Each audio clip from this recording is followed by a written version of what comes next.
Next up we have Pete Smith. Oh, yeah. Yeah. All right. So, ladies and gentlemen, before I get Pete up, remember we have William and Farah taking care of you tonight. Make sure you take care of them. That's how they get that's how they get paid. So take care of them. Anyway, Chris has an album out, and it is absolutely wonderful. So, can you get it at CD Baby? No. You can hear it on SoundCloud. Huh? You can listen to it Put it on SoundCloud. But you should buy it to support an artist. It's really, really, it is very, very well done. One of my favorite. Next up, we have he hasn't been here in a while. Put your hands together. We're in for some nice jocularity. Pete Smith. All right. Hey, Mr. Doctor. Thank you, Tom. Thank you. Hi, gang.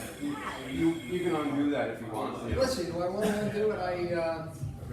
Yeah, okay. All right. Okay, we'll go with that. There we go. Okay. So listen, okay, I don't know if you guys were, like, had your appetites whetted for comedy, because, and I'm just going to, actually, I'm going to preface it this way. If you laugh, it's comedy. If you don't, it's poetry, because it's poetry. And actually, Tom, could I contribute? Yeah. Okay, by the way, when you're the penultimate act, you have time. I read the entire book just now sitting there, this entire volume. But it helps that there was a lot of white space in it. A real lot of white space. There's a poem called The Only Poetry Poem You'll Ever Need. So that's the name of this poem, the only poetry poem that you'll ever need. Halfway through the reading, the dog started to bark. He was 10 times better than the poet. Bark, bark, bark, bark, bark, bark. Bark, bark, bark, bark. See what I mean? There you go. J.R. Solange. Okay? That was good. Wise words. You know, I really, Tom, one of the hang-ups about coming here doing comedy is like, you know, I'm going to run into Dan. So the thing about doing comedy when Dan's in the room is like, no, because like Dan is funny, right? And he's not even like in the category of comedian, but he's just funny and he makes all the jokes. And I'm like, you know, I'm like working, I work this stuff. I travel the globe trying to collect the best jokes. And then, you know, Dan, I'm telling you, I do. I scour the globe.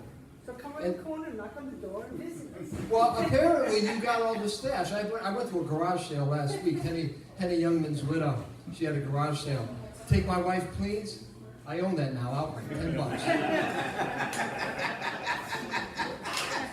But anyway, it's a good room tonight, huh? Yeah. Nice music.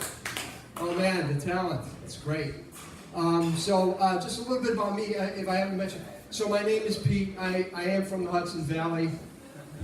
And based on audience feedback, I either look like a substitute teacher or a retired priest. So, which to me, I find that's not such a unique category, really, to, you know, have to point it out, really. I don't know why people decide to mention it. I mean, if I look around, I see my people everywhere, you know. I mean, everywhere you go to any event, go to a wedding, you'll see a bunch of us right over at the misfit table, you know.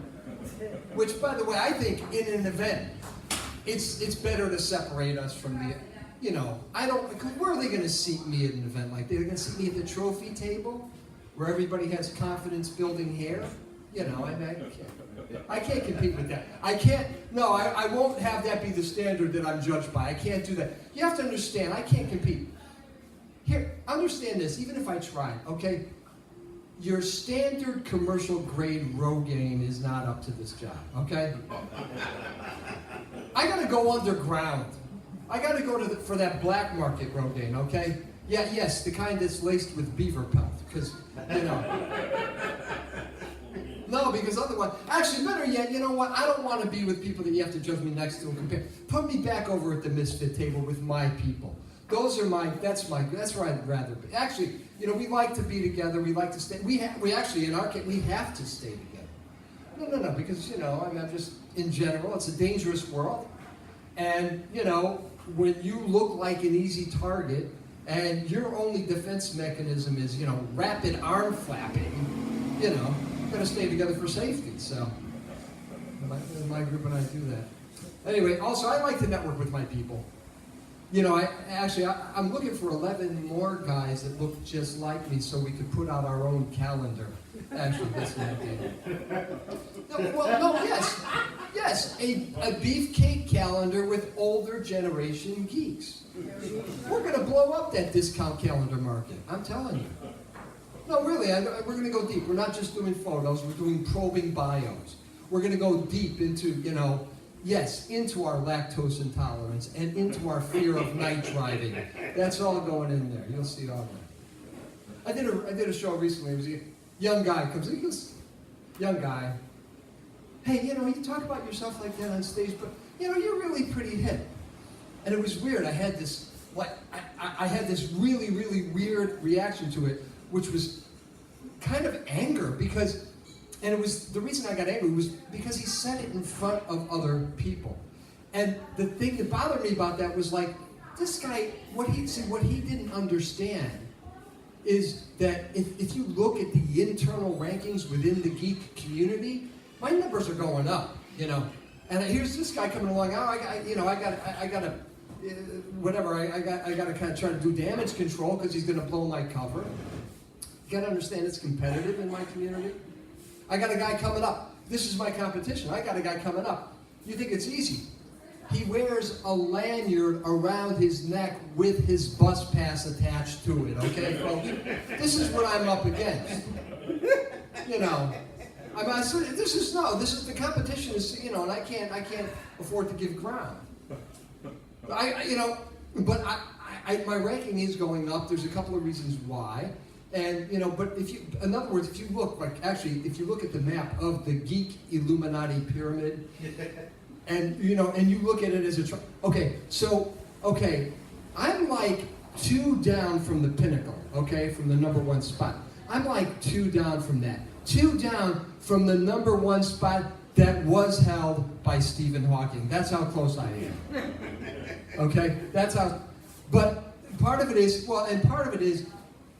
in my, with my group, they love anything, any assistive devices, any apparatus, anything mechanical.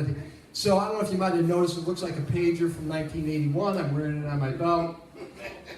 So what this is, though, it's an insulin pump, which means that my pancreas went south on me.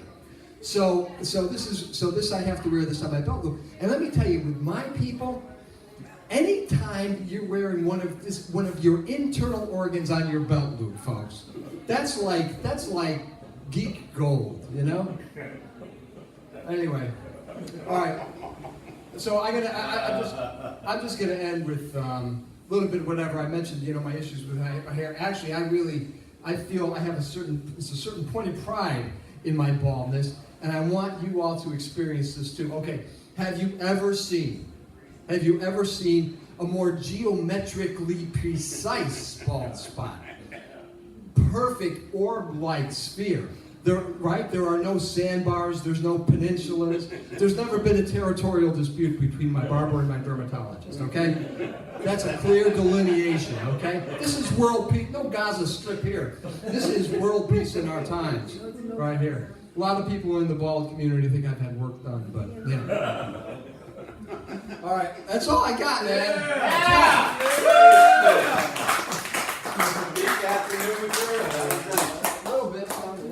A little bit. All right. There you go. So when did you get the pump? I've been on it for about a year and a half. Okay, so that's new since I left.